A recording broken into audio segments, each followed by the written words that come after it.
Te despiertas, no con angustia, no con urgencia, no con miedo. Simplemente despiertas, abres los ojos y reconoces el día. El cuerpo responde, la mente también. Todo parece en orden. Te levantas, te mueves con la seguridad de quien ya conoce la secuencia.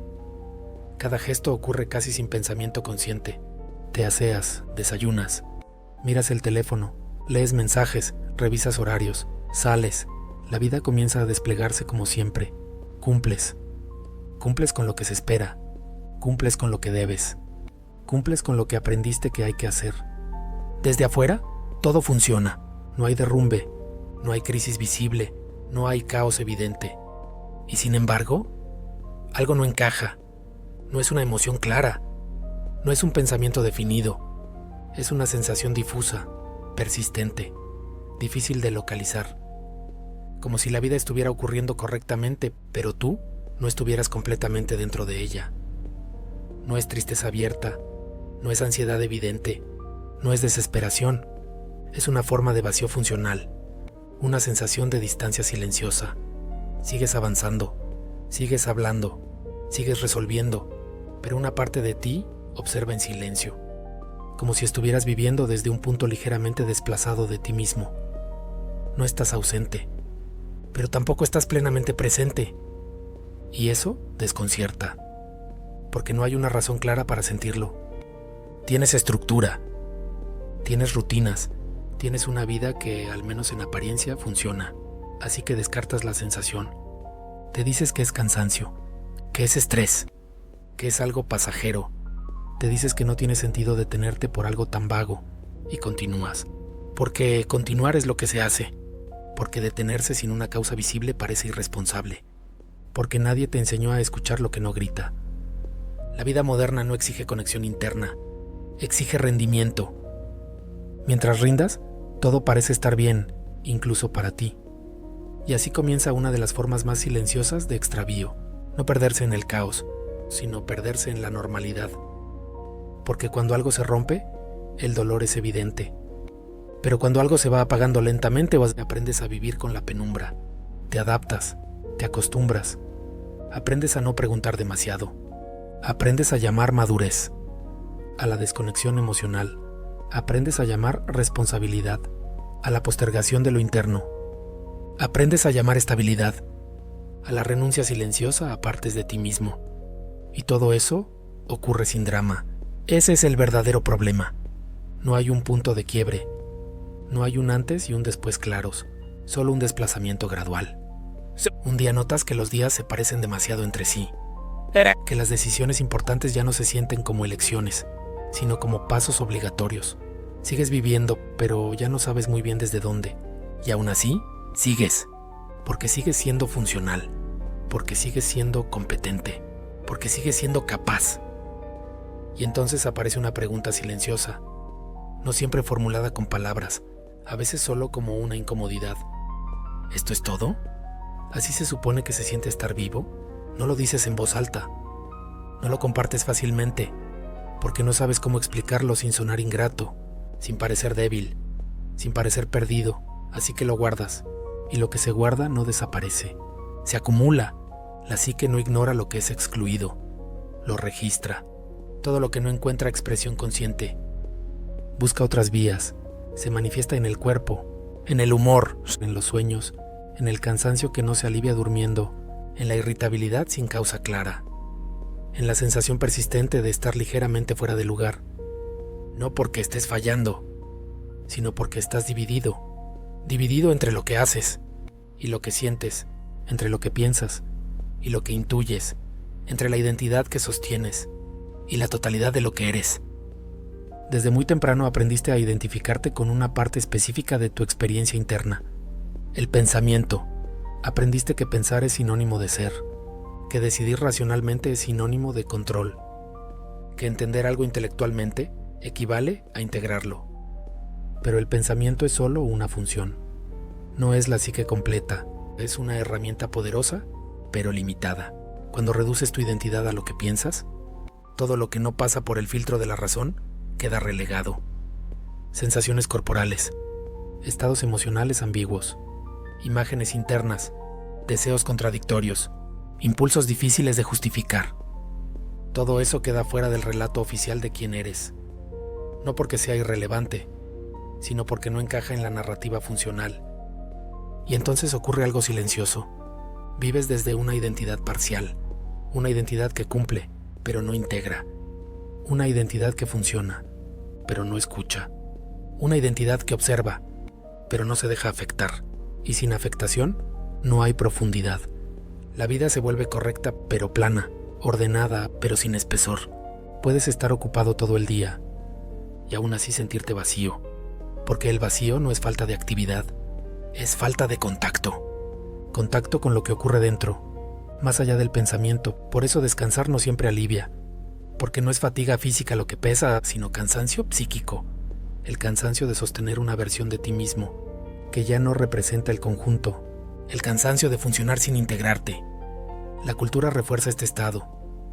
Valora la eficiencia, premia la productividad, celebra el control. Te enseña a gestionar tu tiempo, pero no a escuchar tus estados internos. Te enseña a planificar, pero no a habitar lo que haces. Te enseña a pensar estratégicamente, pero no a sentir con profundidad. Y cuando aparece el malestar, lo interpreta como un error, algo que hay que corregir. Más disciplina, más control, más estructura.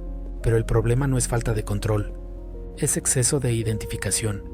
Identificación con una imagen de ti mismo, que fue necesaria en algún momento, pero que ahora se ha vuelto estrecha.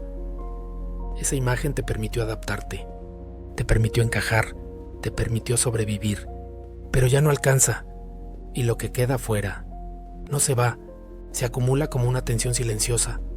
Por eso hay personas que lo tienen todo en orden, y aún así se sienten perdidas. No porque no sepan qué hacer, sino porque no saben quién está viviendo, porque han aprendido a hacer una función, antes que una totalidad. El vacío que sientes no es ausencia, es desconexión. No es que falte algo nuevo, es que algo fue dejado atrás, una parte de tu experiencia que no fue invitada.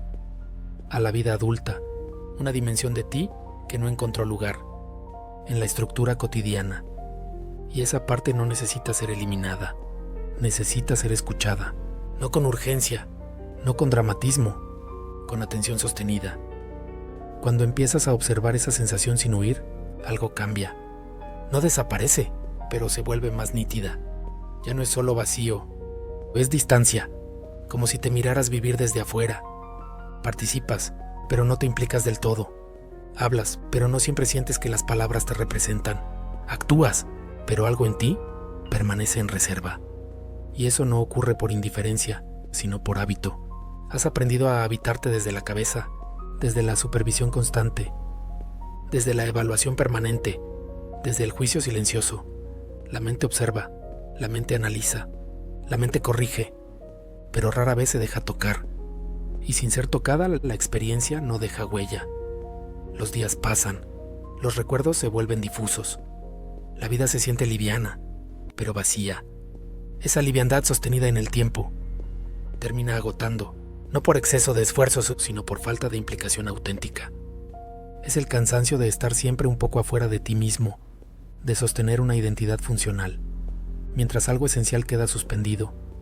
Por eso muchas personas buscan estímulo constante, no por placer, sino para no sentir ese silencio.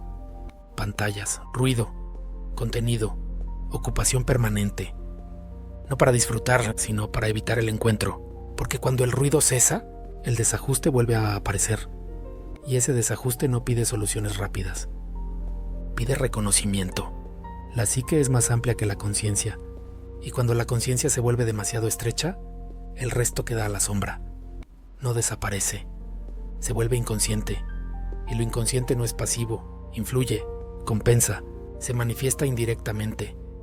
Por eso hay reacciones desproporcionadas, cambios de humor sin causa clara, sensación de vacío incluso en momentos buenos, no porque algo esté roto, sino porque algo no está siendo escuchado. El funcionamiento externo no garantiza coherencia interna.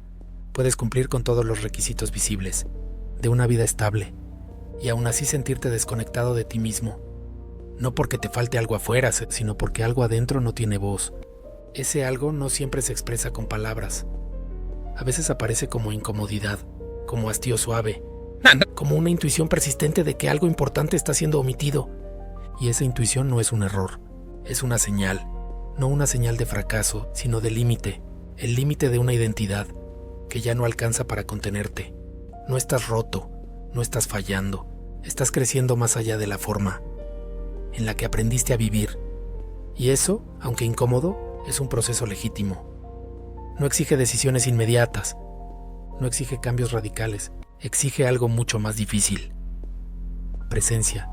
Presencia con lo que no encaja, con lo que incomoda, con lo que no tiene nombre.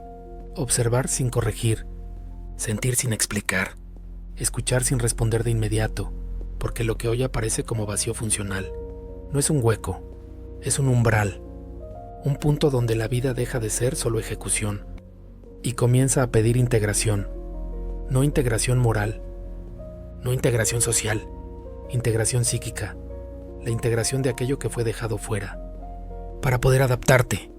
El mapa no empieza cuando sabes a dónde vas, empieza cuando admites que hay más territorio, del que has recorrido, y ese reconocimiento, silencioso y honesto, aunque no traiga alivio inmediato, marca el inicio real, no de una solución, sino de una relación distinta contigo mismo. Por ahora, no hagas nada, no cambies nada, solo observa cuándo aparece la sensación, en qué momentos del día se intensifica, qué actividades la silencian y cuáles la hacen emerger, no para huir, para conocer, porque aquello que se observa sin juicio empieza lentamente a revelarse, y lo que se revela ya no necesita gritar, solo necesita espacio. Ese espacio, aunque parezca vacío, es el primer punto real en el mapa.